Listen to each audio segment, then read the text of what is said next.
So here it is, my wet mulberry natural edge bowl.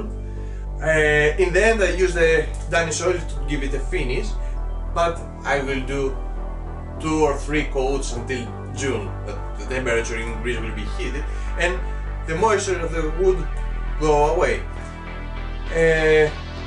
Also, I let the bottom, here is the thickness is the same, but from this ring until the center I let it a bit thicker, so have the power to give some warmth on the edges. And that's for today. I hope you find interesting this video and I hope to see you again on the next one.